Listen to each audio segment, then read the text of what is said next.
കോതമംഗലത്ത് ആത്മഹത്യ ചെയ്ത 23കാരുടെ വീട് കേന്ദ്രമന്ത്രി സുരേഷ് ഗോപി സന്ദർശിച്ചു. NIA അന്വേഷണം വേണമെന്ന കുടുംബത്തിന്റെ പരാതി DGPക്ക് നേരിട്ട് കൈമാറുമെന്ന് സുരേഷ് ഗോപി ഉറപ്പു നൽകിയതായി പെൺകുട്ടിയുടെ സഹോദരൻ പറഞ്ഞു. അവരായിട്ട് നീതി നടപ്പാക്കാൻ അവർ സഹായിക്കാന്ന് തന്നെയാണ് പറഞ്ഞത്.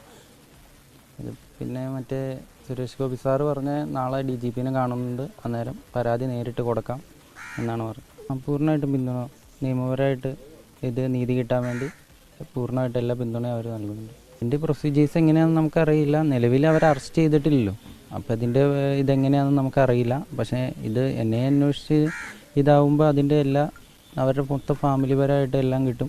വേറെ ആരെങ്കിലും ഇവർക്ക് എൻ്റെ പെങ്ങളായിട്ട് ഇതിനു മുമ്പ് ബന്ധം വേറെ ആർക്കെങ്കിലും ഇവർ വേറെ ഏതെങ്കിലും മതത്തിലുള്ള പെൺകുട്ടിയായിട്ട് ഇങ്ങനെ വീണ്ടും മാറ്റാൻ ശ്രമിച്ചിട്ടുണ്ടോ എന്നൊക്കെ അറിയാലോ. അപ്പോൾ അവരായിട്ട് നീതി നടപ്പാക്കാൻ അവർ സഹായിക്കാമെന്ന് തന്നെയാണ് പറഞ്ഞത്. ലാൽകൃഷ്ണ ഉണ്ടോ കോതമംഗലത്ത് നിന്ന്? ലാൽകൃഷ്ണ, ഈ പറഞ്ഞതുപോലെ NIA ആവശ്യത്തിൽ ഉറച്ചു നിൽക്കുകയാണ് കുടുംബം. എന്നാൽ DGPക്ക് നേരിട്ട് പരാതി നൽകാൻ സുരേഷ് ഗോപി ഒരുങ്ങുന്നു. വിവരങ്ങൾ. കേസുമായി ബന്ധപ്പെട്ടുകൊണ്ട് പെൺകുട്ടിയുടെ കുടുംബം ആദ്യഘട്ടം മുതൽ ഉന്നയിക്കുന്ന പ്രധാനപ്പെട്ട ആവശ്യങ്ങളിലൊന്ന് ഇതിൻ്റെ പിന്നിലുള്ള കാര്യങ്ങൾ കൂടുതലായി വെളിപ്പെടണം എന്നുള്ളതാണ്. അത് ഇന്ന് 2 കേന്ദ്രമന്ത്രിമാരാണ് പെൺകുട്ടിയുടെ കോതമംഗലത്തുള്ള വീട്ടിലെത്തിയത്. ഒന്ന് പിന്നോക്കക്കാര്യവുമായി ബന്ധപ്പെട്ടുകൊണ്ടുള്ള ജോർജ് കുര്യനും മറ്റൊന്ന് ഗ്യാസ് അടക്കമുള്ള കാര്യങ്ങൾ കൈകാര്യം ചെയ്യുന്ന കേന്ദ്ര സഹമന്ത്രി സുരേഷ് ഗോപിയുമാണ്. ഏകദേശം 20 മിനിറ്റാണ് സുരേഷ് ഗോപി ഈ പെൺകുട്ടിയുടെ വീട്ടിൽ ചിലവഴിച്ചത്. ഈ സമയത്താണ് പെൺകുട്ടിയുമായി ബന്ധപ്പെട്ടുകൊണ്ടുള്ള പരാതിയിൽ കുടുംബം ഉന്നയിക്കുന്ന പ്രധാനപ്പെട്ട ആരോപണമായ ഈ പ്രതിയുടെ കുടുംബത്തിൻ്റെ പശ്ചാത്തലമടക്കമുള്ള കാര്യങ്ങളിൽ വിശദമായ അന്വേഷണം വേണം എന്ന ആവശ്യം ഉന്നയിച്ചത്.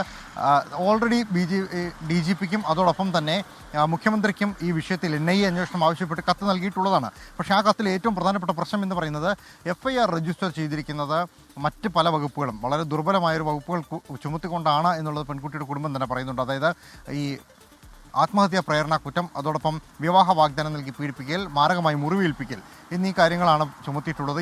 ഈ വകുപ്പുകൾ ചുമത്തിക്കൊണ്ട് NIAക്ക് ഈ കേസ് അന്വേഷണം ഏറ്റെടുക്കാൻ കഴിയില്ല എന്നുള്ള വസ്തുതയുണ്ട്. മാത്രമല്ല, കുടുംബം ഉന്നയിക്കപ്പെടുന്ന പ്രധാനപ്പെട്ട ആരോപണങ്ങൾ അന്വേഷിക്കാൻ പോലീസിൻ്റെ പ്രത്യേക സംഘം ഇതുവരെ തയ്യാറായിട്ടില്ല എന്നൊരു ആക്ഷേപം കൂടി ഇവർക്കുണ്ട്. ഈ പ്രശ്നങ്ങൾക്ക് പരിഹാരം കാണാമെന്നുള്ളതാണ് ഇപ്പോൾ സുരേഷ് ഗോപി ഇവർക്ക് കൊടുത്തിരിക്കുന്ന ഉറപ്പ്. അതിൽ നിയമസഹായങ്ങൾ നൽകുമെന്ന കാര്യം കൂടി അദ്ദേഹം പറയുന്നുണ്ട്. പ്രത്യേക സംഘമാണ് നിലവിൽ കേസ് അന്വേഷിക്കുന്നത്. അപ്പോഴും കുടുംബത്തിന് ചില സംശയങ്ങളുണ്ട്. ആ സംശയങ്ങൾ വരുന്നത് NIA പർവിയുടെ അണ്ടറിലാണ് അത്തരം വകുപ്പുകൾ വരുന്നത്. പക്ഷേ നിലവിൽ FIR ആ വകുപ്പുകളില്ല.